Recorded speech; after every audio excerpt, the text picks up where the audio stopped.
Very good afternoon भाई, कैसे हैं सब लोग बढ़िया होंगे। और यहाँ पे सभी को आजादी का दिन है भाई। आज ही के दिन हमारा भारत देश आजाद हुआ था, तो सभी यहाँ पे सेलिब्रेट कर रहे होंगे, क्लियर है। बट थोड़ा बहुत पढ़ना भी जरूरी है, क्योंकि यहाँ पे जो आपका CBT 2 का जो रिजल्ट, CBT 1 का जो रिजल्ट है वो बहुत जल्दी आ सकता है। तो ऐसे में वो स्टूडेंट जो CBT 2 की तैयारी कर रहे हैं ना, उनके लिए यहाँ पर हम ये नहीं कर सकते कि यार सर क्लास नहीं ली आपने। तो यहाँ पे हमने एक क्लास रखी है, सिर्फ उस क्लास में हम क्या कवर कर रहे हैं ये आप भी जानते हैं, हाईवे इंजीनियरिंग डिस्कस कर रहे हैं, ठीक है। और हाईवे इंजीनियरिंग का जो आज का जो आपका यूनिट है वो 3rd यूनिट है, जहाँ पे हम डिस्कस करेंगे आपका हाईवे मटेरियल एंड टेस्टिंग के बारे में। मटेरियल और टेस्टिंग को हम कंप्लीट करेंगे, उसके बाद हम मेंटेनेंस के ऊपर आएंगे, और लास्ट में जो हम कवर करेंगे वो आपका ट्रैफिक इंजीनियरिंग कवर करेंगे, क्लियर है। इसके भी हम 2 से 3 सेशंस आपके लेंगे, ताकि आपका क्वेश्चंस भी क्लियर हो और आपका थ्योरी पार्ट्स भी साथ साथ रिवाइज हो, क्लियर है भाई। तो जल्दी से जल्दी लाइव जुड़ जाइएगा।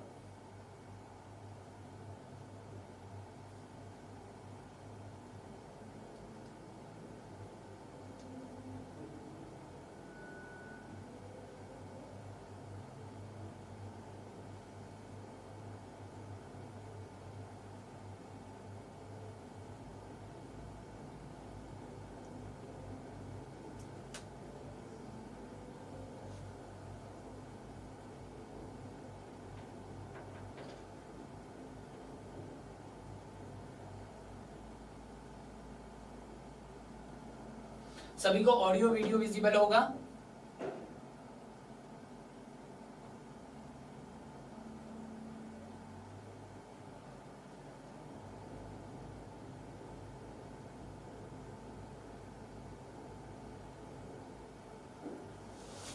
क्लियर है। तो चलते हैं आज के सेशंस में, और आज के सेशंस में हम बात करते हैं आपके ये पहले क्वेश्चंस की।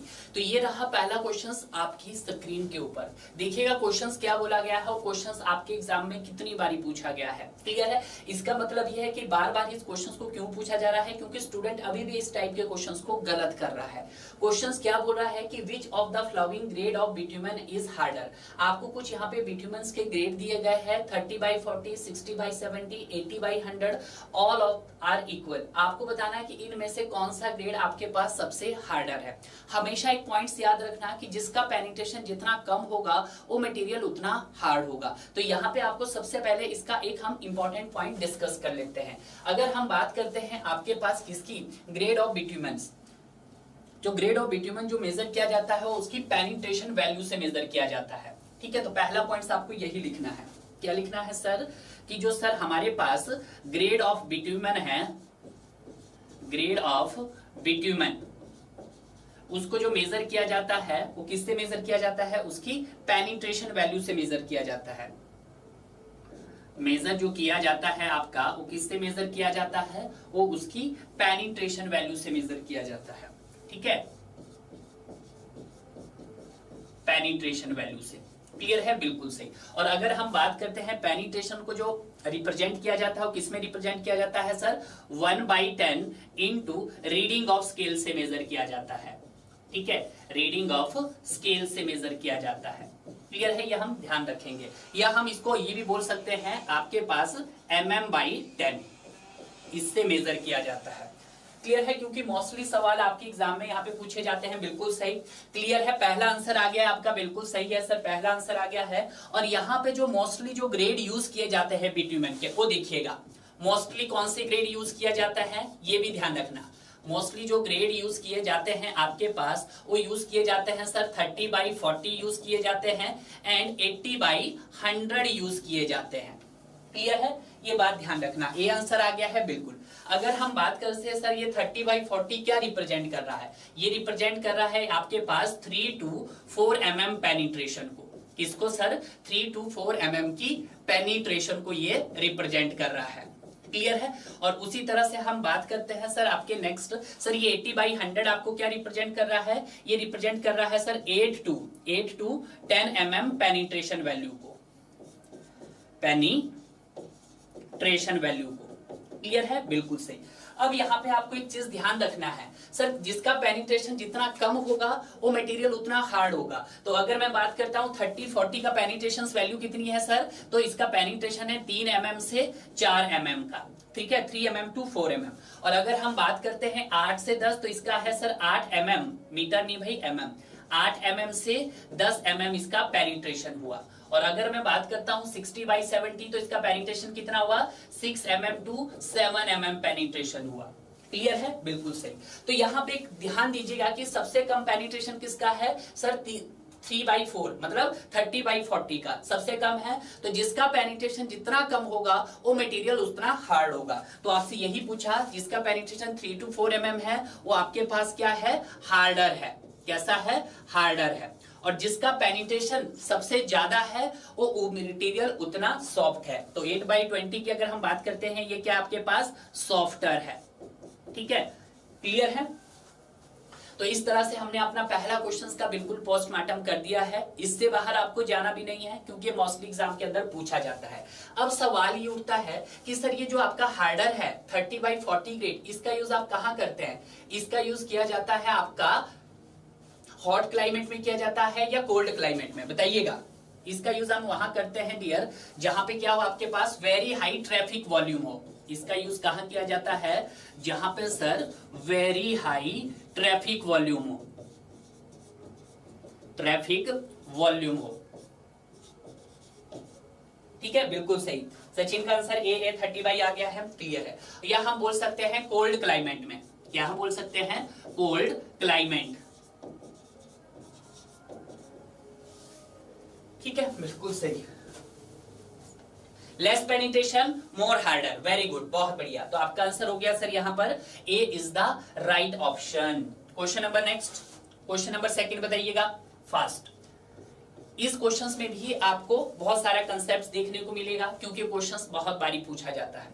क्वेश्चंस क्या बोल रहा है कि for confirming the sharing strength of pavement soil if the CBR value at 2.5 mm greater than CBR value at 5 mm then adopted CBR value of 2.5। देखिएगा अगर हम बात करते हैं कैलिफोर्निया बेरिंग रेशो की, सीबीआर रेशो, तो सीबीआर रेशो आपका कब डेवलप्ड हो चुका था सर, ये 1928 में डेवलप्ड हो चुका है। कब हो चुका था, 1928 में।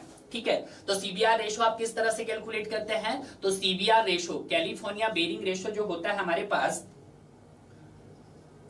इज इक्वल टू, पूरा बता देते हैं हम, ये होता है सर आपके पास load carried by specimen, load carried by specimen by load carried by standard specimen, load carried by standard specimen, specimen into 100। ठीक है, बिल्कुल हो गया यहां पर, क्लियर है।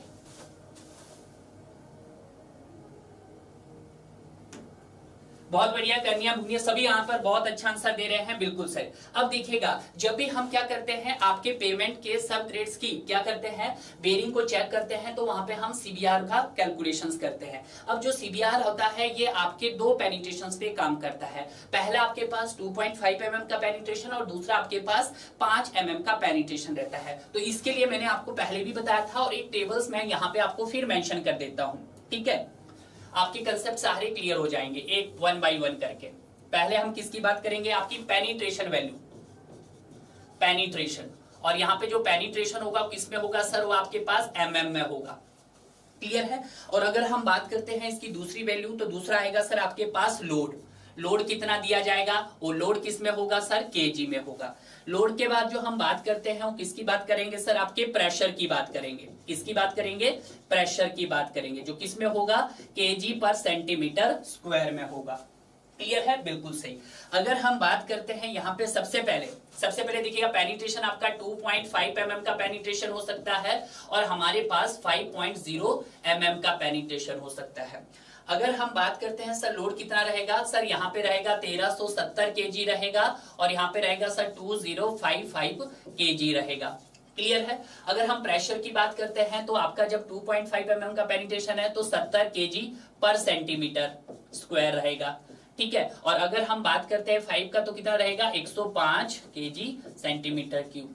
ठीक है, तो ये चीज आपको ध्यान रखनी है। ये हो गया है, इतना आ गया है। अब वेरी वेरी इंपॉर्टेंट देखिएगा, जहां पे स्टूडेंट अक्सर गलती करते हैं, केस नंबर फर्स्ट कि if CBR California bearing ratio 2.5 is more than CBR किससे हो 5.0 mm से हो, तो उस कंडीशंस में क्या होगा आपके पास बताइएगा, पहला केस। और दूसरा केस हो सकता है if CBR 5.0 is more than CBR 2.5, तो उस कंडीशंस में क्या होगा बताइएगा। पेनिट्रेशन आपकी mm में है तो आप mm यहाँ पे मार्क कर सकते हैं, ये mm हो गया है, ठीक है, ये भी आपके पास mm हो गया है, यहाँ पे ये mm है और ये mm है, ठीक है। देखिएगा तो पहला केस बोल रहा है कि जब सीबीआर 2.5 mm पेनिट्रेशन क्या हो, ज्यादा हो सीबीआर 5.0 mm पेनिट्रेशन, तो उस कंडीशन में जो आपके पास सीबीआर सॉइल होगा, जो सीबीआर सॉइल होगा वो किसके बराबर होगा, सीबीआर 2.5 के होगा। तो इस कंडीशन में जो मेरा सीबीआर सॉइल जो होगा वो किसके इक्वल होगा sir, California bearing ratio 2.5 mm के इक्वल होगा। क्लियर है। और अगर सर सीबीआर 5 mm का पेनिट्रेशन अगर ज्यादा हो जाए सीबीआर 2.5 mm पेनिट्रेशन से, तो उस कंडीशंस में आपको क्या करना पड़ेगा, टेस्ट मस्ट बी रिपीटेड। तो उस कंडीशन में क्या करना पड़ेगा sir, test must be repeated. तो आपको क्या करना पड़ेगा, टेस्ट को रिपीट करना पड़ेगा। तो बताइएगा यहाँ पे सी आंसर देख, जिन्होंने सी आंसर बोला किस एंगल से सी एक्शन आंसर बोला भाई, ठीक है। यहाँ पे पूछा गया है कि जब CBR 2.5 mm is greater than CBR value 5 mm, 5 mm से ज्यादा है, तो उस कंडीशन में जो सीबीआर सॉइल होगा वो किसके इक्वल होगा, सीबीआर 2.5 mm के इक्वल होगा। तो आपका आंसर क्या होगा सर, यहाँ पर ए आपका आंसर हो जाएगा, ना कि आपका सी आंसर होगा भाई। क्लियर है, बिल्कुल सही। इतना क्लियर हुआ। लास्ट में देखना आपके पास जो सीबीआर सॉइल होगा, जो सीबीआर सॉइल होगा सर वो आपके पास क्या होगा, वो मैक्सिमम होगा किस किस का सर, आपके सीबीआर 2.5 mm का, और सर आपके सीबीआर किसका सर 5.0 mm का। क्लियर है। तो यहां पे इस तरह से इस क्वेश्चंस को हमने पूरे बहुत अच्छे से क्लियर कर दिया है, कोई भी डाउट आपका यहां पर नहीं रहा होगा डियर। क्लियर है। नेक्स्ट सवाल देखते हैं, question number third. Question number third कीजिएगा भाई। क्वेश्चन नंबर थर्ड क्या बोल रहा है, the maximum stripping value of aggregate in bituminous construction should not be more than. आपको क्या बताना है, मैक्सिमम स्ट्रिपिंग वैल्यू बताना है, तो बताइएगा जल्दी। मैक्सिमम स्ट्रिपिंग वैल्यू,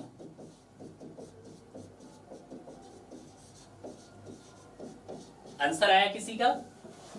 देखिएगा क्वेश्चन भी लिखना है भाई, आप थर्ड का आंसर दे रहे हो, किसका आंसर दे रहे हो, क्वेश्चन लिखो साथ में कि जो मैक्सिमम स्ट्रिपिंग वैल्यू कितनी होती है। तो सबसे पहले अगर हम बात करते हैं यहाँ पर एग्रीगेट रोड की, एग्रीगेट रोड की मैक्सिमम कितनी होती है आपको ये पता होना चाहिए, और दूसरा आपको क्या पता होना चाहिए, पहली और दूसरी पता होनी चाहिए सर आपके पास बिटुमिनस रोड की, सॉरी ओपन, ये लिख देता हूं मैं, ओपन ग्रेडेड परमिक्स कारपेट, और लास्ट आपने देखना है यहां पर बिटुमिनस रोड, बिटुमिनस रोड। बताइएगा इन तीनों की, बताइएगा आप, ठीक है। 5% नहीं भाई, देखिएगा आप गलती कर रहे हो, ठीक है। आप जिस बुक से क्वेश्चन कर रहे हो ना वहां पे 5% एक गलत है वो, ठीक है, आपको सही बता रहा हूं मैं। एग्रीगेट रोड के लिए होता है आपके पास सर 5% होता है, एग्रीगेट रोड के लिए कितना होता है 5%। ओपन ग्रेडेड परमिक्स कारपेट के लिए कितना होता है सर 10% होता है, और बिटुमिनस रोड के लिए कितना होता है सर, वो 25% होता है। कितना होता है 25%। अब क्लियर है, ठीक है, 25% हो गया क्लियर, बिल्कुल सही। एग्रीगेट रोड के लिए बोला तो 5% से ज्यादा नहीं होना चाहिए, should not be more than 5%। Open graded premix carpet के लिए 10% से ज्यादा नहीं होना चाहिए, should not be 5%, should not be 10%, और should not be more than 25%। तो आपका आंसर क्या हो जाएगा यहाँ पे, आपका आंसर हो जाएगा सर बी। उसने बिटुमिनस के लिए पूछा है तो बिटुमिनस के लिए 25%, ठीक है। Yes sir. Next question number, next question number 5th पे आ जाओ, 4th पे आ जाओ। क्वेश्चन नंबर 4th पे क्वेश्चन क्या बोल रहा है, the aggregate crushing value for good quality aggregate. किसकी बात की जा रही है यहाँ पे, क्रशिंग टेस्ट की बात की जा रही है। किसकी बात की जा रही है सर, क्रशिंग टेस्ट की। तो क्रशिंग टेस्ट किसके लिए किया जाता है भाई बताइएगा? क्रशिंग टेस्ट आपके एग्रीगेट की स्ट्रेंथ को फाइंड आउट करने के लिए। ठीक है, ये क्या फाइंड आउट करता है? आपकी स्ट्रेंथ को फाइंड आउट करता है।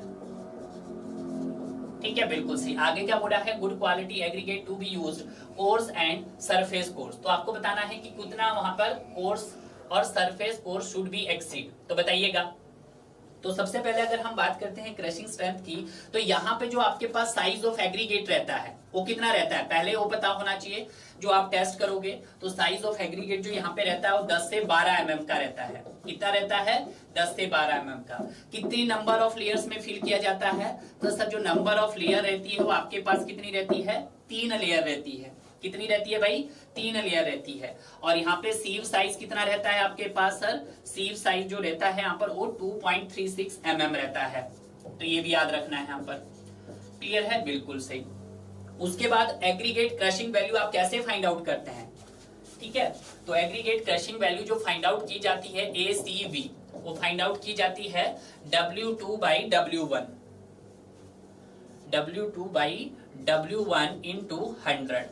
क्लियर है? जहां पे अगर हम बात करते हैं सर ये W2 क्या है और ये W1 क्या है। क्लियर है? अगर बात की जाए W2, तो W2 क्या है आपके पास? Weight of aggregate. ठीक है, तो यहां पे लिख लीजिएगा सर, ये सर आपके पास weight of aggregate passing through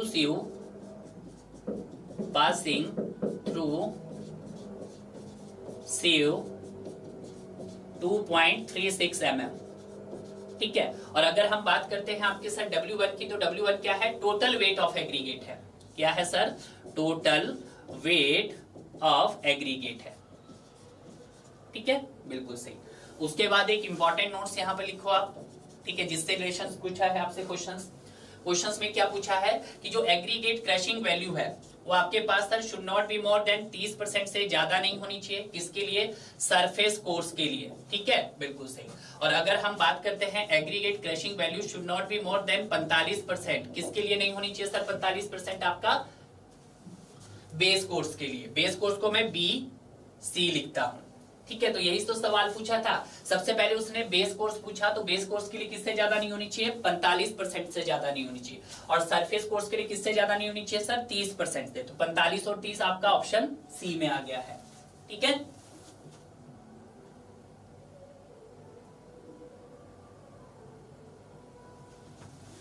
clear है? नेक्स्ट सवाल, क्वेश्चन नंबर 5। क्वेश्चन नंबर 5 कीजिएगा। Grader is use mainly for. Grader क्या है भाई? ग्रेडर एक मैकेनिकल डिवाइस है जिसका यूज हम किसके लिए करते हैं? ट्रिमिंग के लिए करते हैं, फिनिशिंग। बिल्कुल सर, ट्रिमिंग के लिए भी किया जाता है, फिनिशिंग के लिए भी किया जाता है, और सर आपका शेप के लिए भी किया जाता है। तो आपका राइट आंसर क्या हो गया सर? डी। फिनिशिंग हो गया, शेपिंग हो गया एंड आपका ट्रिमिंग हो गया है। क्लियर है? बिल्कुल सही। Next question number 6। Question number 6 कीजिएगा।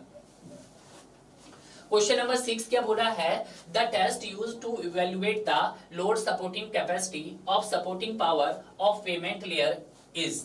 आपको बताना है कि सपोर्टिंग पावर ऑफ सॉइल्स के लिए हम कौन सा टेस्ट करते हैं। ठीक है, जब आप पेमेंट्स बनाते हैं तो उसके लिए sir California resistance value test करते हैं, या प्लेट बेरिंग टेस्ट करते हैं, या कैलिफोर्निया बेरिंग टेस्ट, या आप ट्राइएक्सियल टेस्ट। अगर हम बात करते हैं सपोर्टिंग पावर ऑफ पेमेंट्स के लिए, तो सपोर्टिंग पावर ऑफ पेमेंट्स के लिए हम कौन सा टेस्ट करते हैं सर? प्लेट बेरिंग टेस्ट करते हैं। कौन सा भाई? Plate bearing. तो 6 का आंसर क्या हो गया सर? डी। सचिन, ये किसका आंसर दे रहे हो आप? डी तो किसी, अच्छा डी का इसका दिया, वेरी गुड। अब 6 का देखिएगा, तो प्लेट बेरिंग टेस्ट किसकी बात कर रहा है यहाँ पर? वो प्लेट बेरिंग टेस्ट। ये इंपॉर्टेंट है भाई, बहुत बारी पूछा जाता है। ठीक है, हम किसकी बात कर रहे हैं? प्लेट बेरिंग टेस्ट की बात करते हैं, जिसको हम पीबीटी भी बोलते हैं, पीबीटी टेस्ट। ठीक है, प्लेट बेरिंग टेस्ट। इसका जो यूज है हम वो किसके लिए करते हैं? दोनों ही पेमेंट्स के लिए करते हैं। आप फ्लेक्सिबल पेमेंट के लिए भी कर सकते हैं और रिजिड पेमेंट के लिए भी कर सकते हैं। तो इसका यूज तो सर हम फ्लेक्सिबल पेमेंट के लिए भी कर सकते हैं, ठीक है, एंड रिजिड पेमेंट के लिए भी कर सकते हैं। ये ध्यान रखना है। और सेकंड पॉइंट जो इसका याद रखना है सर, ये कौन सा टेस्ट है sir? It is a field test. ये आपके पास फील्ड टेस्ट है भाई। फील्ड टेस्ट बोले तो आपके साइट पे परफॉर्म किया जाता है। साइट पे क्या किया जाता है, परफॉर्म्ड किया जाता है। ठीक है, बिल्कुल सही। उसके बाद कुछ और important points,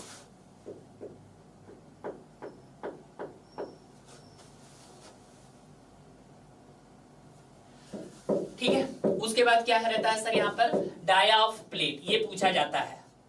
dia of plate कितना रहता है सर यहाँ पर, तो डाया ऑफ प्लेट रहता है आपके पास 75 centimetre.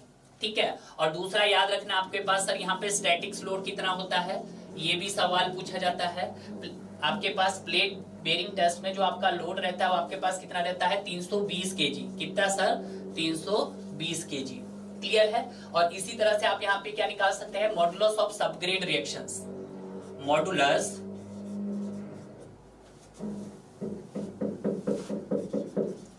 Of subgrade reaction.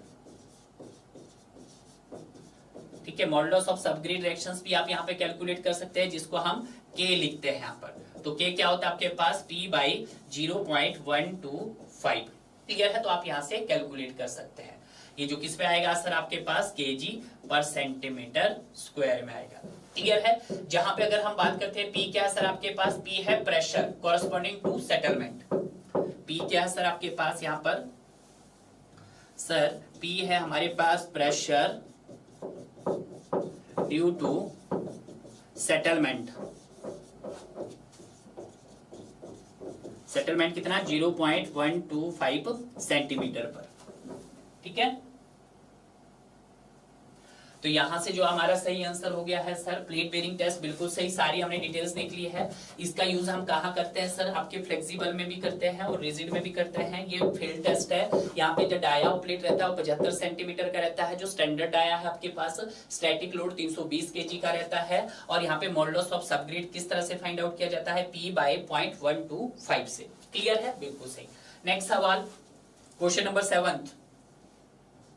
Question number 7 क्या बोल रहा है, according to highway research board soil are classified. तो यहाँ पे किसकी बात की जा रही है सर, हाईवे रिसर्च बोर्ड की बात की जा रही है। हाईवे रिसर्च बोर्ड कब इन्वेंट हुआ था सर आपके पास, ये 1973 में हुआ था। ये जो हाईवे रिसर्च बोर्ड है ये किसके अंदर काम करता था सर, ये आपके पास देखिएगा, American association state of highway.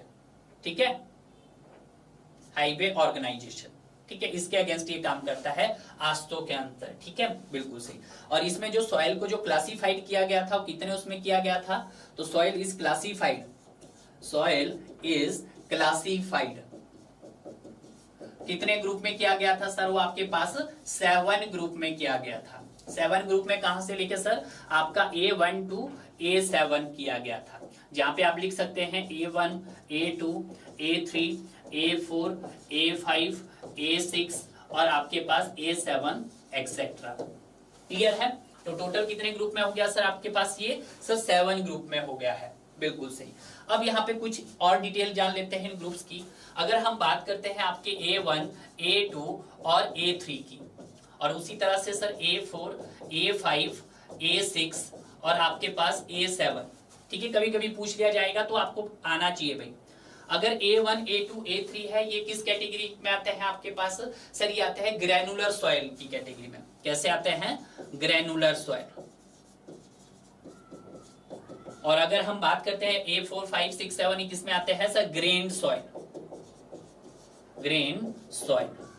ठीक है, अब ग्रेनुलर सॉइल के बारे में आपको पता था, बिल्कुल सर, जिसमें क्या हो आपके पास, ग्रेवल हो, ग्रेवल हो, सैंड हो, सैंड हो और आपके पास सर सिल्ट हो। ठीक है, बट क्ले इसमें एब्सेंट है। बट जब हम बात करते हैं ग्रेन सॉइल की, तो ग्रेन सॉइल में क्या है आपके पास, सिल्टी एंड क्ले आपका प्रेजेंट रहेगा।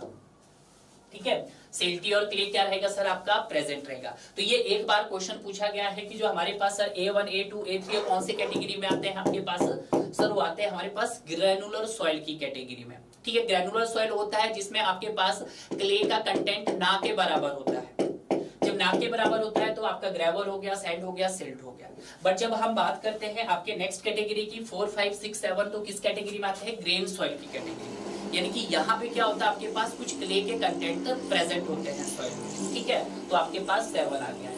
Next question number 8। Question number 8 कीजिए, क्योंकि क्वेश्चंस मैं कर चुका हूं। क्वेश्चन क्या बोला है कि grade of bitumen express in terms of ductility, penetration. तो ग्रेड ऑफ बिटुमिन हम किससे एक्सप्रेस करते हैं सर? हम पेनिट्रेशन से एक्सप्रेस करते हैं। किससे सर? पेनिट्रेशन।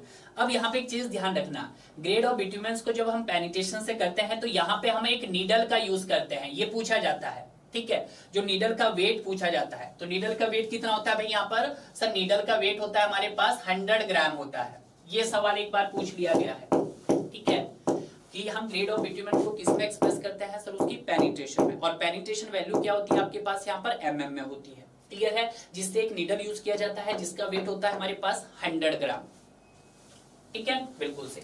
नेक्स्ट,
ठीक है, तो आपका आंसर क्या हो जाएगा सर? यहाँ पर हमारा आंसर हो जाएगा आपके पास पेनिट्रेशन।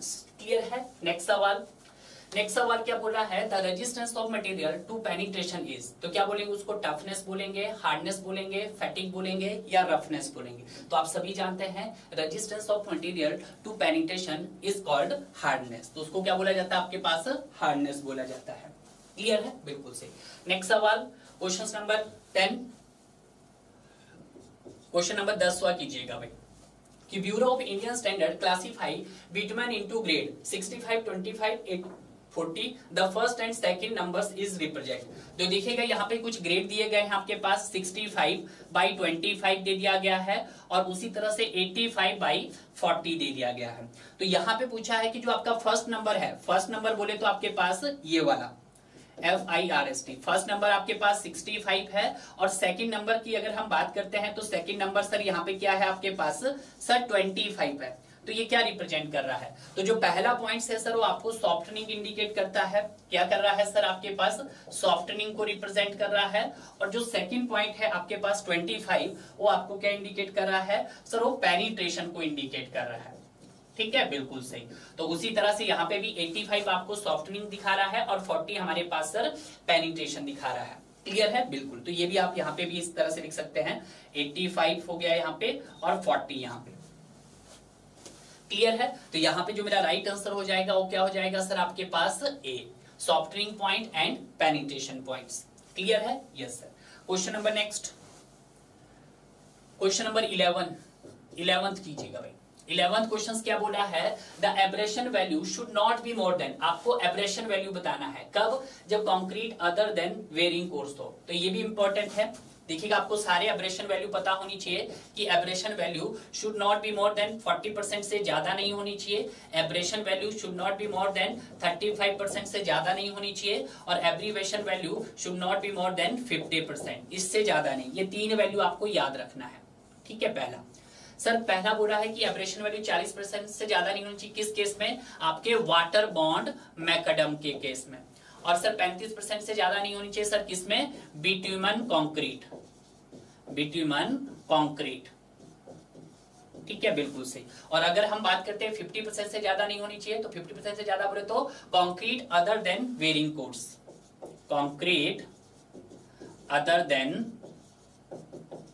Varying course.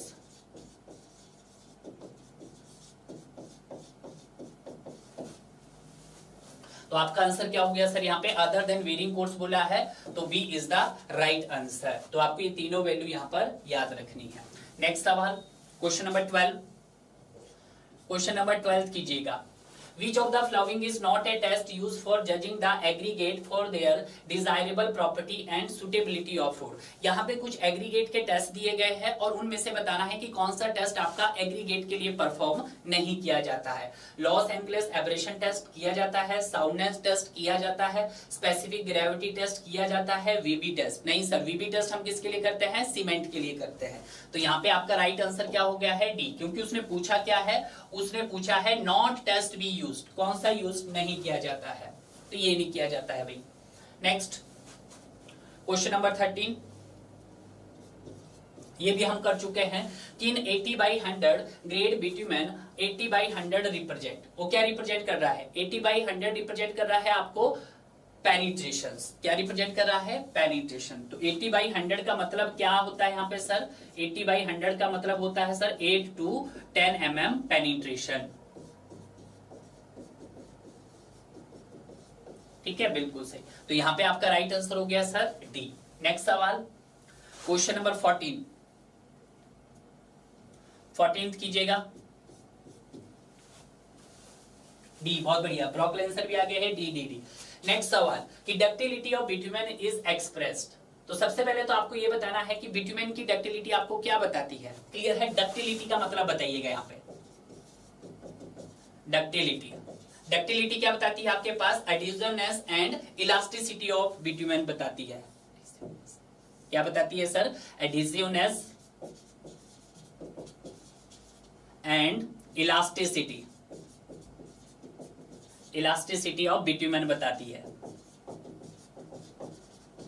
बिल्कुल सही हो गया है। ठीक है, अगर हम बात करते हैं कि मिनिमम डक्टिलिटी आपके पास कितनी होती है, बताएंगे कोई कि मिनिमम डक्टिलिटी, डक्टिलिटी कितनी होती है सर आपके पास, 75 सेंटीमीटर होती है भाई, 75 सेंटीमीटर फॉर किसके लिए भाई, फॉर ग्रेड 45 के लिए।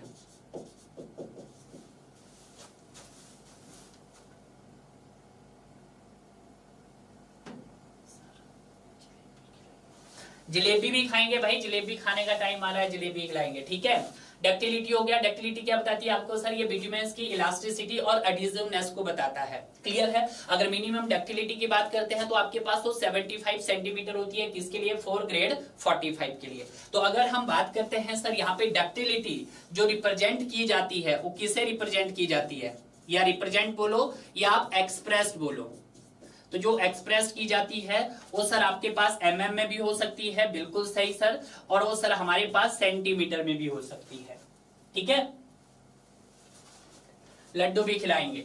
ठीक है, तो आपका आंसर क्या हो गया सर, mm हुआ या डिग्री हुआ, सर डिग्री में तो कुछ भी नहीं होगा ना, केजी में होगा, तो आपका आंसर हो गया सर यहाँ पर A is the right answer, clear है, mm हो जाएगा। नेक्स्ट सवाल, क्वेश्चन नंबर 15 कीजिएगा।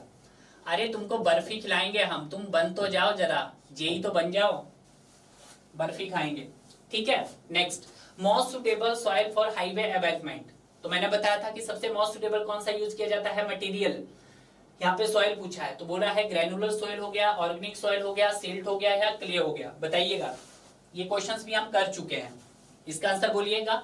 Most suitable soil for highway embankment, ठीक है, कमेंट में आंसर दीजिए, कमेंट कीजिएगा भाई। A granular soil, okay. Next, question number 16, Which of the following is not included in the shape test for road aggregate? देखिएगा, road aggregate के लिए हम क्या करते हैं, शेप टेस्ट करते हैं। कौन सा टेस्ट करते हैं, शेप टेस्ट। शेप टेस्ट में आप दो टेस्ट कॉमनली करते हैं, कौन कौन से होते हैं सर आपके पास, एक फ्लैक्कीनेस इंडेक्स टेस्ट होता है जिसको मैं FI बोलता हूं, ठीक है, फ्लैक्कीनेस इंडेक्स टेस्ट होता है, और दूसरा एलोंगेशन EI होता है। ठीक है, इन दोनों टेस्ट का यूज आप कब करते हैं, इन दोनों टेस्ट का यूज आप तब करते हो जब हमारा एग्रीगेट का साइज क्या हो, मोर देन 6.3 mm हो। क्लियर है, बिल्कुल सही। एग्रीगेट के लिए हम शेप टेस्ट करते हैं, एक होता है फ्लैक्कीनेस इंडेक्स और दूसरा होता है एलोंगेशन इंडेक्स। इन दोनों का यूज आप कब करोगे, जब आपके एग्रीगेट का साइज क्या हो, 6.3 mm से ज्यादा हो डियर। क्लियर है। उसके बाद आता है आपके पास एंगुलर टी नंबर, उसके बाद क्या आता है, एंगुलर टी नंबर भी आता है, angular T number. Angular T number क्या होता है आपके पास सर, ये भी क्वेश्चंस बहुत बारी पूछा जाता है। तो एंगुलर टी नंबर जो होता है हमारे पास वो क्या होता है भाई, बताइएगा जरा। 67% ऑफ सॉलिड वेट होता है, तो ये क्या होता है सर, 67% ऑफ सॉलिड वेट होता है। ठीक है, ये ध्यान रखना आप, क्योंकि काफी बार एग्जाम में पूछा जाता है। 16 का डी आ गया है आपके पास, डी, हाँ ग्रुप इंडेक्स नहीं आता है, बिल्कुल सही। ठीक है, तो यहाँ पे 67% ऑफ सॉलिड वेट कैसे निकलेगा, क्योंकि ये भी आपको निकालना आना चाहिए, ऐसा तो नहीं कि आप इतना कर दोगे आ जाएगा। तो ये निकलेगा आपके पास is equal to 67 minus 100 into W by CG। ठीक है, ये हो गया है। अब सर W क्या है यहाँ पर, W का मतलब क्या है, वेट ऑफ एग्रीगेट। W का मतलब क्या है, वेट ऑफ एग्रीगेट, जो किस में होगा सर, आपके पास ग्राम में होगा। और G क्या है सर हमारे पास, G भी आपको पता होना चाहिए, G तो सभी को पता है भाई। ठीक है, और उसी तरह से C का मतलब क्या है यहाँ पर, बताइएगा जरा। 0.11 BA। ओके सचिन क्या बता रहे हैं, ठीक है। C का मतलब है यहाँ पे C बताइएगा जल्दी, और G भी बताइएगा जल्दी।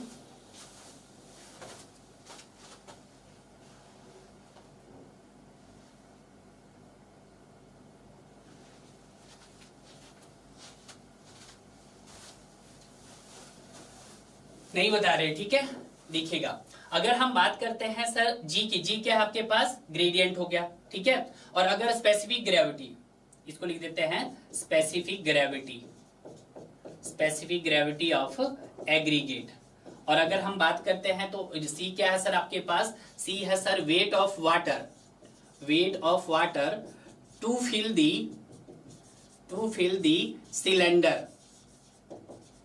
फिल सिलेंडर, जो किसमें होगा सर हमारे पास, ग्राम में होगा। और अगर हम बात करते हैं W, तो वेट ऑफ एग्रीगेट है, जो आपने किसमें फिल किया है सर, आपके सिलेंडर के अंदर फिल किया है।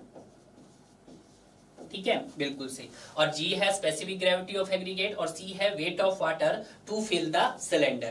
पहले आपने सिलेंडर में एग्रीगेट को फिल किया, उसके बाद उसमें अपने वाटर को फिल किया। क्लियर है, बिल्कुल सही। तो यहाँ पे जो मेरा राइट आंसर हो जाएगा वो आपके पास सर ग्रुप इंडेक्स नहीं है। ठीक है, यस सर।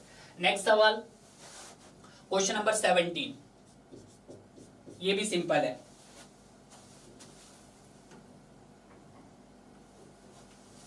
क्वेश्चन नंबर 17 क्या बोला है कि typical mass test graph as shown in figure. आपके पास एक मास टेस्ट दिया गया है, the variable on the x axis in percentage binder. X axis के रिस्पेक्ट में वो क्या बोल रहा है, परसेंटेज बाइनर कंटेंट है, by weight of total mix. The variable on the y axis is given graph. तो ये जो आपके पास ये ग्राफ बन रहा है कुछ इस तरह से ग्राफ बन रहा है। ये किसका ग्राफ बन रहा है, तो हमेशा आपका ग्राफ कुछ इस तरह से जा रहा है। तो ये किसका जा रहा है, आपका फ्लो वैल्यू का जा रहा है, कॉन्क्रीट फ्लो वैल्यू। तो ये हो गया सर हमारे पास फ्लो वैल्यू का। तो आपका आंसर क्या हो गया सर यहाँ पर, B is the right answer. आप सभी के निकाल सकते हैं, आप यूनिट वेट का भी ग्राफ बना सकते हो, ठीक है, स्टेबिलिटी वैल्यू का भी बना सकते हो। आगे क्वेश्चन आएगा उसको देखेंगे। नेक्स्ट क्वेश्चन नंबर 18 आ गया आपके पास। क्वेश्चन नंबर 18 क्या बोल रहा है कि which one of the following diagram the relationship between VMA and percentage bitumen content. यहाँ पे एक्स एक्सिस पे आपके पास परसेंटेज बिटुमेन कंटेंट दे दिया है, और वाई एक्सिस पे आपके पास VMA दे दिया गया है। क्लियर है, तो आपको ये डायग्राम पता होना चाहिए। तो सबसे पहले आपने एक डायग्राम अभी देखा था, चेक किया था सर, किसका था सर यहाँ पर, ये था सर आपके पास फ्लो वैल्यू का। तो क्या आपको यहाँ पे कोई फ्लो वैल्यू का डायग्राम दिखाई दे रहा है, जी हाँ, ऑप्शन डी। तो ऑप्शन डी को अगर मैं डायरेक्ट लिखना चाहूं तो ये किसका है, पहले ए ऑप्शंस बताइएगा, बी का बताइएगा, सी का बताइएगा और डी। तो डी किसका है सर, आपका फ्लो वैल्यू का है। ठीक है, तो अब आप मुझे इस सी का भी बता दीजिए कि सी किसका है। तो सी है आपका यूनिट वेट का। किसका है? यूनिट वेट का। किसका है? आपके यूनिट वेट का है, जो ग्राम पर सीसी में है। ठीक है, बिल्कुल सही। उसी तरह से हम बात कर लेते हैं आपके बी ऑप्शंस की। तो बी किसका है भाई, बताइएगा। बी किसका है आपके पास? वाइड इन मिनरल एग्रीगेट का। किसका है sir? Wide in mineral aggregate. Percentage wide in mineral aggregate, जिसको हम शॉर्टकट में लिख सकते हैं VMA लिख सकते हैं। क्लियर है? और अगर मैं ए की बात करता हूं तो ए किसका है? परसेंटेज एयर वाइड्स का। तो ए किसका है आपके पास? परसेंटेज एयर वाइड्स का। क्लियर है? तो इस तरह से हमारे सारा का सारा क्वेश्चंस का डिटेल्स बता दी गई है। अब तो आप इजीली इसको पिक कर पाओगे। ठीक है, सारे डायग्राम्स आपको क्लियर हो गए हैं कि सर कौन किसका डायग्राम है। वाइड मिनरल एग्रीगेट, मीला एग्रीगेट नहीं, ब्रॉकलिन सर आपको मिनरल एग्रीगेट। ठीक है, कोई बात नहीं, वेरी गुड यार। क्लियर हुआ? तो यस सर क्लियर हो गया है। क्वेश्चन नंबर नेक्स्ट कीजिएगा, क्वेश्चन नंबर 19। क्वेश्चन नंबर 19 कीजिए। अब क्वेश्चन नंबर 19 क्या बोला है? The amount of mechanical energy imposed the aggregate during the aggregate impact test. देखिएगा, जब आप इंपैक्ट टेस्ट करते हैं तो वहां पे आपको पता है कि वेट ऑफ हैमर कितना दिया जाता है, तो आपको ये चीज निकालना है ऑर्डर। तो अगर हम बात करते हैं वेट ऑफ हैमर्स की, तो कितना वेट ऑफ हैमर होता है भाई इंपैक्ट टेस्ट में? तो वो होता है सर आपके पास 13.5 kg से 13.5 kg से आपके पास 14 kg होता है। ठीक है, बिल्कुल सही। उसी तरह से अगर मैं हाइट ऑफ फॉल की बात करता हूं, तो हाइट ऑफ फॉल आपके पास कितना रहता है सर? वो 38 सेंटीमीटर रहता है। कितना रहता है? 38 सेंटीमीटर रहता है। और अगर मैं बात करता हूं उसकी फॉल डाउन की, यानी कि ड्रॉप जो आउट किया जाता है, जो उसको कितना किया जाता है सर? वो 15 टाइम्स किया जाता है। कितना किया जाता है? 15 टाइम्स किया जाता है भाई। तो आप निकाल सकते हैं यहाँ पे, बिल्कुल सही। तो जब निकालेंगे तो ये क्या हो जाएगा? 14 kg multiply by 38 centimetre into 15 times. तो आपका जो आंसर आ जाएगा वो 7980 kg है। तो kg का kg सेंटीमीटर। क्लियर है? बिल्कुल सही। तो बिल्कुल है। वेट ऑफ हैमर कितना लिया जाता है? 13.5 से 14 kg के बीच में। हाइट ऑफ फॉल 38 सेंटीमीटर रहता है। कितने टाइम्स ड्रॉप आउट किया जाता है? आपका 15 टाइम, यानी कि कितने नंबर ऑफ लॉस दिए जाते हैं? आपके 15 टाइम्स। क्लियर है? टोटल निकाला आपके पास 7980 kg सेंटीमीटर आ गया है। तो आपका आंसर यहाँ पर सी आ गया है। Next question number 20। ये भी क्वेश्चन अच्छा है। क्वेश्चन नंबर 20 क्या बोला है? विच of the flowering binders is recommended for wait and cold climate. आपको बताना है कि वेट एंड कोल्ड क्लाइमेट में हम किसका यूज करते हैं, कौन से बाइंडर का यूज किया है। देखिएगा, वेट एंड कोल्ड क्लाइमेट। दो क्वेश्चन यहां से कॉमन पूछे जाते हैं। एक तो आपको ये बताना है और दूसरा मेंटेनेंस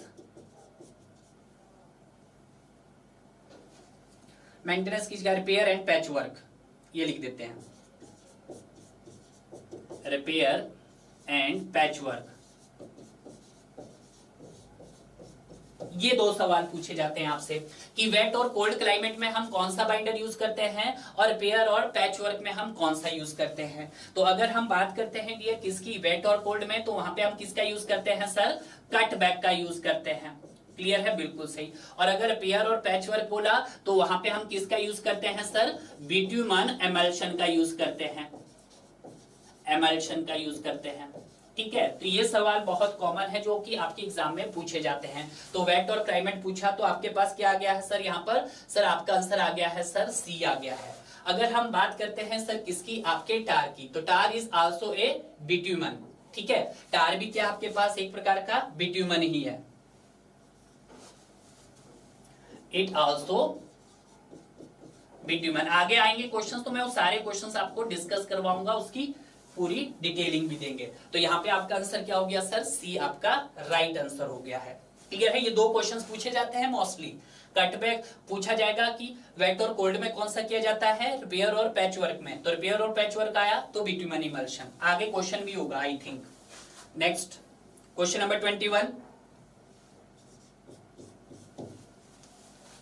क्वेश्चन नंबर 21 क्या बोला है कि which one of the flowing pair is not correctly match. आपको बताना है कि इसमें से कौन सा पेयर करेक्टली मैच नहीं है। पहला बोला है हॉरिजॉन्टल कर्व। देखिएगा जब भी हम कर्व की बात करते हैं तो जो भी आपका अगर आउटर एज को राइज करना है edge compare to inner edge, तो हम किसका यूज करते हैं सर, सुपर एलिवेशन का यूज करते हैं। किसका यूज करते हैं सर, सुपर एलिवेशन। और ई क्या होता है सर, आपके पास रिलेशन था E plus F V square by 127r। Clear है। और अगर हम बात करते हैं यहाँ पर इस v को, तो ये किसके लिए डिजाइन किया जाता है सर, 3/4 डिजाइन स्पीड के लिए डिजाइन किया जाता है। कब, जब हमारे पास फ्रिक्शन क्या हो सर, आपके पास 0 हो। तो यहां से जो रिलेशन आ जाता हमारे पास हो जाता है 3/4 v स्क्वायर बाई 127r। यहाँ पे सॉल्व करते हैं तो 0.75 v स्क्वायर बाई 127r आ जाता है। क्लियर है। ये हम ऑलरेडी क्या कर चुके हैं, डिस्कस कर चुके हैं, बताने की जरूरत नहीं है। तो पहली स्टेटमेंट ए क्या है सर, आपके पास ट्रू है। उसके बाद आता है आपके पास ओ एंड डी स्टडी। और ओरिजिन एंड डेस्टिनेशन स्टडी के लिए हम किसका यूज करते हैं, डिजायर लाइन का यूज करते हैं। ये क्या है, एक प्रकार का ग्राफिकल रिप्रेजेंटेशन है। ठीक है, बिल्कुल। तो अगर मैं बी ऑप्शन की बात करते हैं, ओ स्टैंड हो गया आपके पास ओरिजिन, ठीक है, और डी स्टैंड फॉर हो गया आपके पास डेस्टिनेशन। ये दोनों क्या है सर, हमारे पास एक ग्राफिकल रिप्रेजेंटेशन है। क्या है सर, एक ग्राफिकली रिप्रेजेंटेशन है। ठीक है, जो क्या बताता है आपका, जिसको हमें डिजाइन लाइन से शो करते हैं। तो बी स्टेटमेंट भी सही हो गया। तीसरा बोला है लॉस एंजलिस टेस्ट। एग्रीगेट की हार्डनेस के लिए हम किसका यूज करते हैं, लॉस हार्डनेस का करते हैं। बिल्कुल सही। तो अगर हम बात करते हैं सी बी क्या हो गया सर, हमारे पास ट्रू हो गया है। सी बी क्या हो गया सर, ट्रू हो गया। अब डी ऑप्शंस की बात करते हैं। डी ऑप्शंस में हम किसकी बात कर रहे हैं सर, यहाँ पे साउंडनेस टेस्ट की बात कर रहे हैं।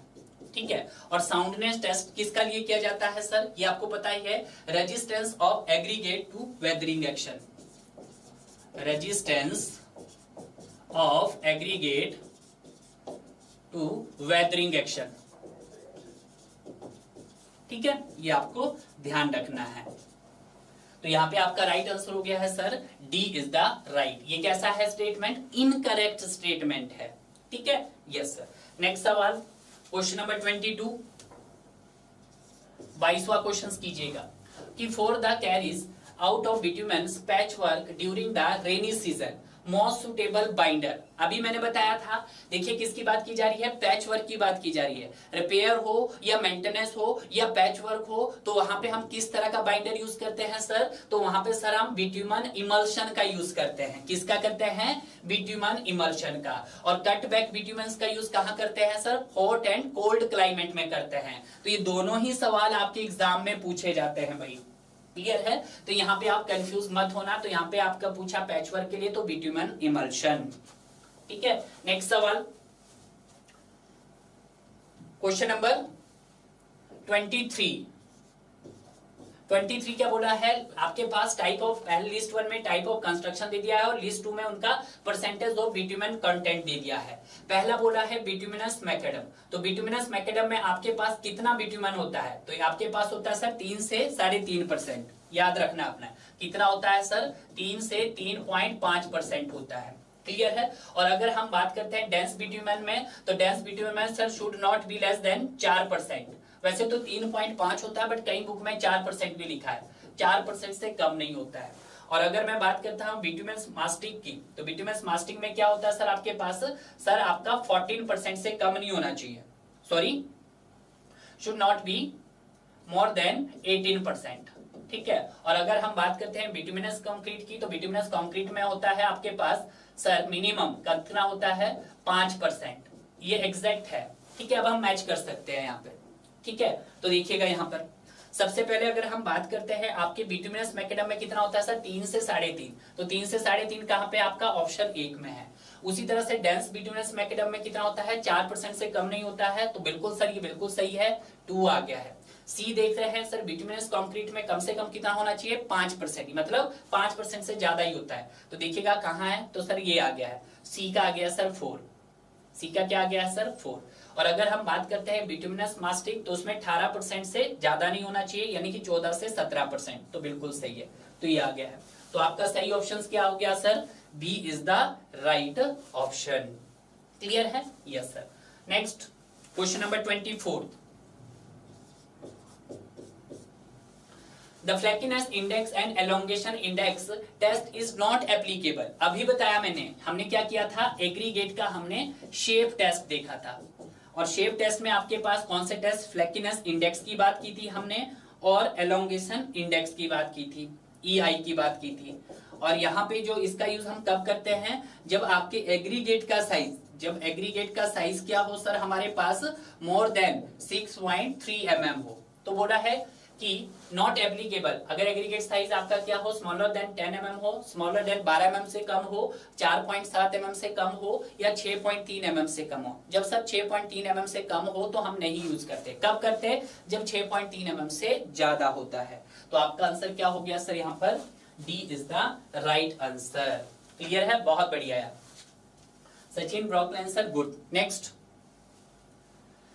नेक्स्ट आ जाते हैं हम आपके पास 25वां क्वेश्चन कीजिएगा कि aggregate crushing value indicate which of the flowing crushing value. ये तो मैंने आपको बता ही दिया है, ठीक है। क्रशिंग वैल्यू बोले तो ये मतलब स्ट्रेंथ फाइंड आउट करने के लिए बोला था, ठीक है। तो D is the right answer, ठीक है। नेक्स्ट क्वेश्चन नंबर 26,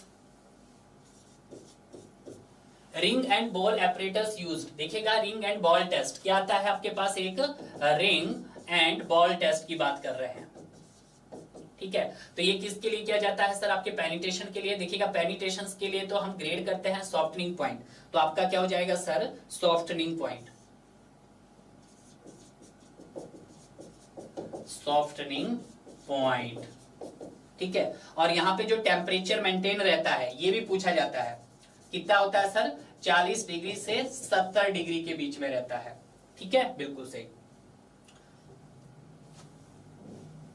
देखिएगा, जितना कम आपका टेम्परेचर होगा, ये रिलेशन मैं बता देता हूं, जितना कम आपका टेम्परेचर होगा सॉफ्टनिंग पॉइंट आपका उतना ज्यादा होगा। सॉफ्टनिंग पॉइंट क्या होगा सर आपके पास, उतना ज्यादा होगा। तो यहां से रिलेशन हो सकता है कि जो सॉफ्टनिंग पॉइंट है वो इनवर्सली प्रोपोर्शनल टू टेम्परेचर है, सॉरी यस, जो टेम्परेचर है वो इनवर्सली प्रोपोर्शनल टू सॉफ्टनिंग है, कि जितना ज्यादा सॉफ्टनिंग पॉइंट होगा टेम्परेचर आपका उतना कम होगा। तो यहाँ पे आपका राइट आंसर क्या हो गया sir, that is B is the right answer. Clear है? नेक्स्ट सवाल, क्वेश्चन नंबर 27, बहुत बढ़िया। क्वेश्चन नंबर 27 क्या बोला है, the penetration value of residual from distillation up to 360 degree rapid curing cutback. किसकी बात की जा रही है, आपके पास आरसी की बात की जा रही है। वैसे मैं आपको ये बताऊंगा नेक्स्ट क्लास में, जहां पे आपको वेरियस टाइप्स के मैं कटबैक बिट्यूमेंस के बारे में भी बताऊंगा। बट यहाँ पे बोला है कि जब रैपिड क्यूरिंग कटबैक बिट्यूमेन हो एट ए टेम्परेचर 360 डिग्री, तो वहां पे पेनिट्रेशन वैल्यू कितनी होगी।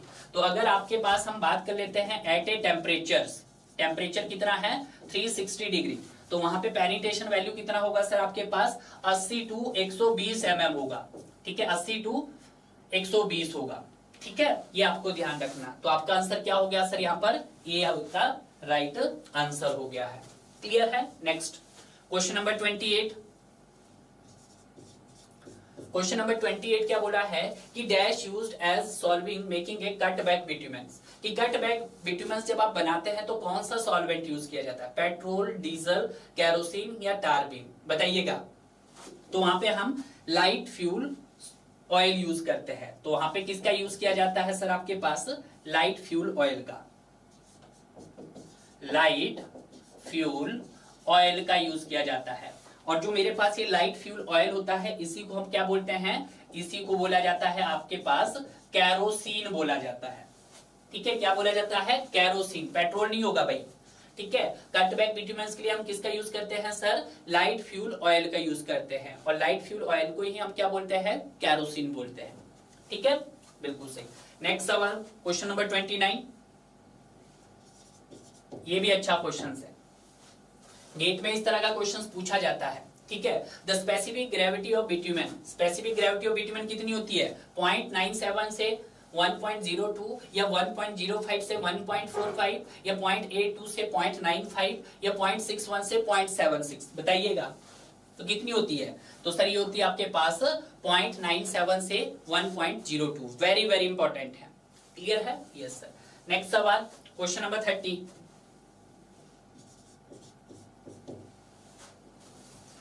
क्वेश्चन नंबर 30 क्या बोला है कि which of the following is the best stabiliser for the black cotton soil. तो देखिएगा यहाँ पे कुछ common stabiliser for black cotton. पहले तो ये पता होना चाहिए आपको कि कौन कौन से हैं जो ब्लैक कॉटन में हम यूज करते हैं। ठीक है, कॉमन स्टेबलाइजर। तो बताइएगा कौन कौन से है भाई। पहला आता है सर हमारे पास कौन सा? Sodium silicate. सोडियम सिलिकेट, ठीक है। और अगर हम बात करते हैं दूसरा, तो दूसरा आता है कैल्शियम क्लोराइड। Calcium chloride. और अगर हम बात करते हैं सर तीसरा आता है आपके पास लाइम। और अगर मैं बात करता हूं चौथे की, तो फोर्थ आता है आपके पास सर बिट्यूमन। ठीक है, तो ये आपके पास कॉमन स्टेबलाइजर है जो ब्लैक कॉटन में यूज किए जाते हैं। सोडियम सिलिकेट हो गया, कैल्शियम क्लोराइड हो गया, लाइम हो गया और बिट्यूमन हो गया। बट अगर हम बात करते हैं इन चारों में से सबसे बेस्ट कौन सा है सारे के सारे यूज, बट सबसे बेस्ट कौन सा है सर? यहाँ पे इसमें लाइम सबसे बेस्ट है। लाइम क्या है? सबसे बेस्ट है। और अगर हम बात करते हैं कि सबसे एक्टिव कौन सा है, ये भी पूछा जाता है। तो अगर आपके एक्टिव पूछा तो सबसे एक्टिव कौन सा है सर? आपके पास सोडियम सिलिकेट है। ठीक है, एक्टिव। और अगर पूछा कि सबसे स्लो काम कौन करता है, तो सबसे स्लो जो काम करता है वो आपके पास करता है सर बिट्यूमन क्लोराइड नहीं, सबसे स्लोली वर्क करता है आपके पास सर बिट्यूमन। ठीक है, तो ये आपको ध्यान रखना है। कॉमन कौन कौन से हुए? सोडियम सिलिकेट हुआ, कैल्शियम क्लोराइड हुआ, लाइम हुआ और बिट्यूमन हुआ। पूछा कि सबसे बेस्ट कौन सा है, तो सबसे बेस्ट आपका लाइम है। और पूछा कि सबसे एक्टिव कौन सा है, तो सबसे एक्टिव है सोडियम सिलिकेट। और सबसे स्लोली कौन सा है सर? आपका बिट्यूमन है। क्लियर है? तो यहाँ पे जो मेरा राइट आंसर हो जाएगा आपके पास क्या हो जाएगा सर? लाइम हो जाएगा। ठीक है, मेरे से क्या पूछा है? सबसे बेस्ट पूछा है भाई। ठीक है, नेक्स्ट कीजिएगा 31। Binding material used in gravel road. तो बताइएगा binding material for gravel road में हम बाइंडिंग किसका यूज करते हैं? क्ले का, सीमेंट का, लाइम का। सिंपल सा फटा है, जब हम ग्रेवल रोड की बात करते हैं तो ग्रेवल रोड में आपका बाइंडिंग सीमेंट हो ही नहीं सकता, ना सीमेंट हो सकता ना लाइम हो सकता। तो दो ऑप्शन तो आपको मिटा ही सकते हो, बिल्कुल सही। सुर्खी भी नहीं हो सकता सर, बिल्कुल। तो आपका क्या होगा? तो उस कंडीशन में आपका बाइंडिंग मटेरियल होगा सर आपका क्ले होगा। क्या होगा सर? क्ले होगा। क्ले होगा, आपका लूम होगा या फिर आपका स्टोन होगा, ये होंगे तीन। ठीक है, कौन कौन से हो सकते हैं सर? आपके अर्थ में आपके बाइंडिंग मटेरियल, अर्थ में बाइंडिंग मटेरियल हो गया, क्ले हो गया, लूम हो गया और आपका स्टोन हो गया। ठीक है, अब ग्रेवल रोड की बात कर रहे हैं हम यहाँ पे, ग्रेवल रोड, GR रोड। उसी तरह से अगर मैं CC रोड की बात करता हूं, CC road, cement concrete road, उसके अगर पूछ लिए जाए आपसे, तो उसमें जो बाइंडिंग मटेरियल होता है सर आपके पास, वो सर मेरे पास लाइम भी हो सकता है और वो मेरे पास सर सीमेंट भी हो सकता है। क्लियर है? बिल्कुल सही। तो ये सवाल पूछे जाते हैं और इंटरव्यू में भी ऐसे ऐसे कॉमन क्वेश्चंस पूछे जाते हैं आपसे। ठीक है, नेक्स्ट 32, 32वां कीजिएगा भाई, डायरेक्ट क्वेश्चंस है। क्वेश्चंस क्या बोला है? The thickness of premix carpet laid in India is. कितनी थिकनेस होती है भाई? ठीक है, इससे पहले मैंने आपको क्या बताया था इसका, जो हमने स्टार्टिंग में किया था आपको, वो भी मैंने बताया था। बट आप पूछिए थिकनेस, पूछिए तो थिकनेस कितनी होती है सर? 20 mm से ज्यादा नहीं होनी चाहिए भाई आपके पास। ठीक है, आपके प्रमिक्स कारपीट की। ठीक है, नेक्स्ट क्वेश्चन नंबर 33।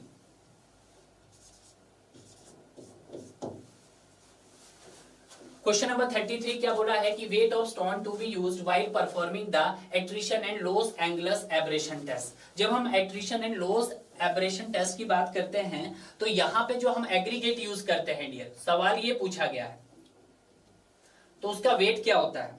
तो यहाँ पे जो हमारे पास वेट ऑफ एग्रीगेट होते हैं वो आपके पास 5 to 10 kg के होते हैं।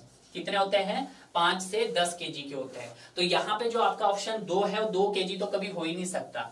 डी ऑप्शन तो हमारा यहाँ पे क्या हो गया है, ऑटोमेटिक एलिमिनेट हो गया है। और अगर हम बात करते हैं कि कितनी स्पीड से वो रोटेट करता है, रोटेटिंग स्पीड, ये भी पूछा जाता है। वो कितनी होती है सर आपके पास, वो 30 से 33 आरपीएम होती है, 30 to 33 आरपीएम होती है। ठीक है, ये पूछा जाता है। तो इसका आंसर दीजिएगा सर 7.5, बिल्कुल, क्योंकि आपको अप्रॉक्स जाना पड़ेगा। नहीं, 5 से 10 केजी बोला ना मैंने, 5 से 10 केजी, तो 5 से 10 में आपके पास 5 7.58 क्या होगा, चूज करो। बिल्कुल नियर अबाउट आंसर चेक करो, टू चेक नियर अबाउट। ठीक है, क्लियर है। नेक्स्ट सवाल, ये भी हम कर चुके हैं। आज का last question, that is 34th question. क्या बोला है कि California bearing ratio is use, CBR का यूज हम क्यों करते हैं, to calculate the stress deformation characteristics. नहीं सर, स्ट्रेस डिफॉर्मेशन नहीं बताता। To evaluate the subgrade strength of road and payment. C option है to evaluate the safe loading bearing capacity of soil. D option है to estimate the late load bearing capacity of soil. बताइएगा इसका, 34th का बताइए। ठीक है, last question नहीं है।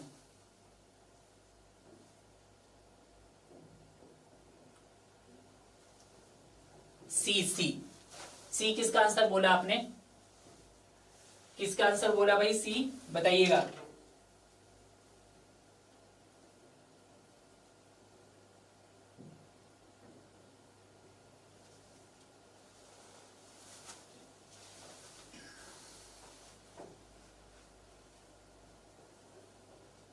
बताइएगा। अभी मैंने आपको प्रीवियस में बता भी चुका हूं इस क्वेश्चंस के। ठीक है, क्योंकि जो भी आपके रोड की क्या होती है, पेमेंट की स्ट्रेंथ और सबग्रेड रिएक्शंस को फाइंड आउट करता है।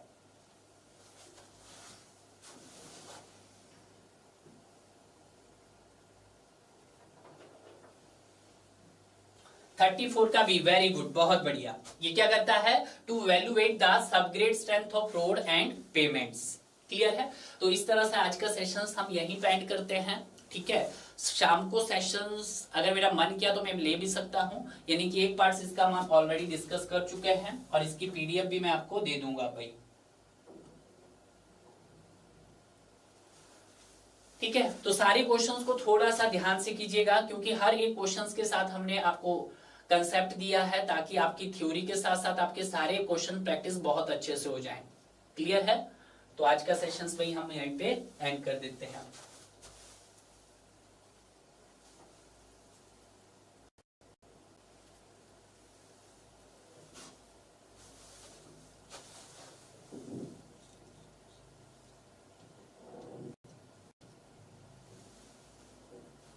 और हाँ, ब्रॉकलेन सर आप बोल रहे थे कि सर हाँ, इंजीनियरिंग सिविल सर्विसेज के पीवाईक्यू पे भी हमने आपको 15% तक का डिस्काउंट दिया है, आप चेक कर सकते हो। ठीक है,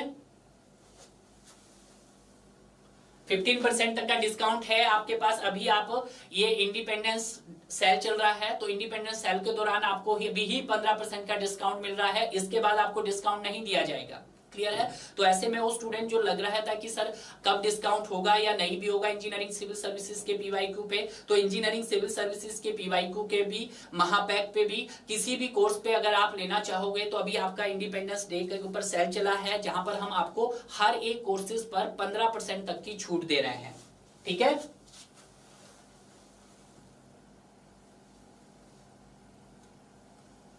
ठीक है।